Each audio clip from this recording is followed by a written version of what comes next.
Sometimes you think that once you've left the abuser, everything will somehow sort itself out automatically. But then a massive setback hits, making you want to go back just for the sake of something familiar. The key here is not just leaving, but locking in that decision so you never feel pulled back. After leaving an abuser, it often feels like a new life should start right away. You step out of hell, close the door behind you, and expect things to roll smoothly from there. Sometimes it happens that way, but far less often than we'd hope. More commonly, the breakup doesn't bring the relief you anticipated. Instead, it triggers waves of emptiness, pain, and an intense urge to return that feels almost insurmountable. The aftermath varies, from feeling utterly worthless and thinking, I ruined everything, to deep depression where getting out of bed seems impossible. Ideally, process this with a therapist. But there are steps you can take on your own right now, even without support nearby. Let's break them down to solidify your exit and prevent backsliding. Step 1. Declare it over for yourself. The first move is to put a full stop inside. Tell yourself in your own words. These relationships are done, completely, irrevocably. No half-open windows, no what if he changes, no backup plans. Then observe your reaction honestly. Ideally, this phrase will eventually feel neutral, almost emotionless. Until then, if it tightens your chest, stirs anger, pain, longing, or the pull to return, it's a sign the relationships haven't ended emotionally. You're still there, arguing with him in your head, justifying him, comparing how it was to how it is now. That's normal early on, but noticing it means the period is more verbal than felt. Step 2.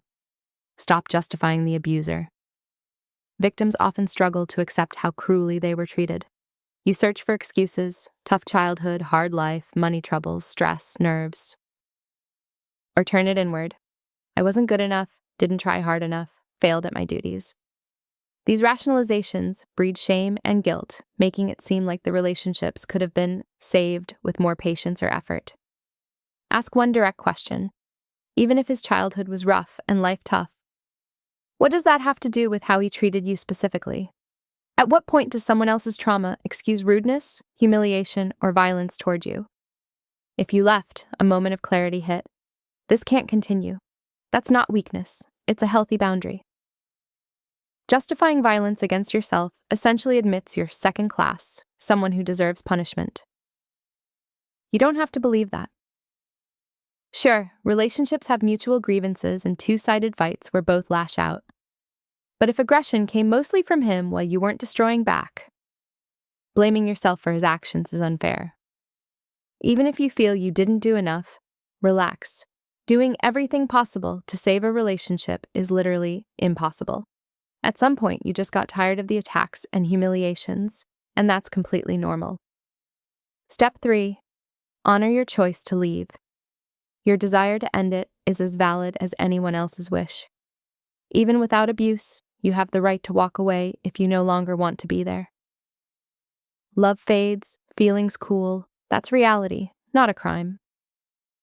Leaving an abuser doubles that right. You deserve to stop the pain. First, recognize the value of that decision yourself, even if others don't get it or disapprove. Teach yourself to respect it, then show others. Step 4. Get real feedback. Post-breakup, your view of the world and yourself is often distorted. For years, reality filtered through his lens. What's right, wrong, normal, or not? Values flipped, boundaries blurred, reactions to abuse labeled hysteria or overreaction. Find someone whose psyche isn't wrecked by similar experiences. Share what happened, trust them to affirm. Your reactions were normal, the treatment was unacceptable, leaving was right. A close friend or therapist works. Key is validation that you're okay, the relationships weren't. Ask for more than listening. Request support. People sometimes hesitate, unsure how, fearing intrusion. Say directly, I need you to back me up now. Tell me I didn't go crazy. That live response grounds you, shifting from warped reality to clearer sight. Step 5. Reassess your values and beliefs. Family, upbringing, culture played roles in landing you there. Ideas like, a wife must endure as hearthkeeper, forgive everything, be wise, or that men lead while women adapt and serve clash with modern needs. Autonomy, career, equal partnership side by side, not trailing behind. If desires for self-focus, growth, earning clash with old scripts calling it selfish, that inner split makes you vulnerable to abuse. You can't erase deep beliefs quickly, but notice them. Track. Which thought made you swallow humiliation? Which kept you investing at your own expense? Surfacing them lets you steer, not autopilot old patterns. Step 6. Redefine real life. Abusers provide false certainty. They direct, decide, rule. You're like an object with few needs, no voice. It offers sick stability. Real life differs. Dreams shatter, plans fail, people clash views. No one's obligated to align with you. Scary, less predictable, but freer. Get flexible. Rethink expectations, especially from closest ones. They might manipulate your life under "it's for your good." Truth. No one knows your best path perfectly. Not even you always. No reason to hand control away.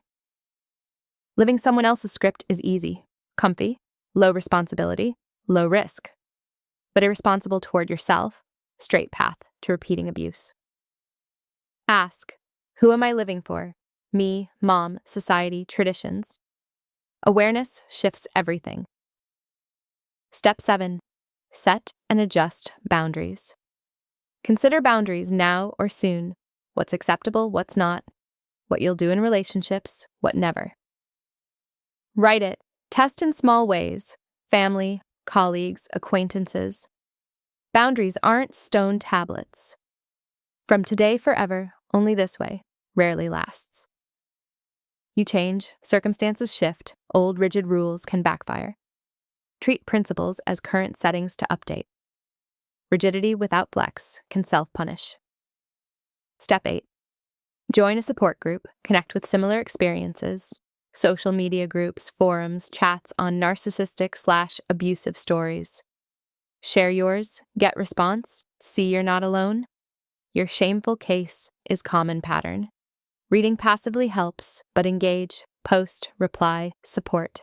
Builds belonging, fights isolation. First step, rebuilding people trust. Step 9, create your blacklist of facts. Make a personal document. Blacklist of abuse episodes. Detail his actions/words, your feelings/reactions. Not vague, he was bad, but specific. For pullback moments, memory tricks, good glows, bright, bad fades. Open list, remind why you left. Grounds, blocks, idealization waves. Step 10. Avoid total isolation. Post-exit, connections fray. Old ties lost, friendships faded, unaccustomed to real talk. Tempting to hole up, replay past. Some alone time to grieve is fine, but linger risks depression. Step out small. Revive a couple contacts, accept invites, initiate meets. Try sports/hobbies drawing people. Awkward at first, but glad I went, feelings signal progress. Step 11. Challenge destructive thoughts. Heavy ones hit. No one needs me.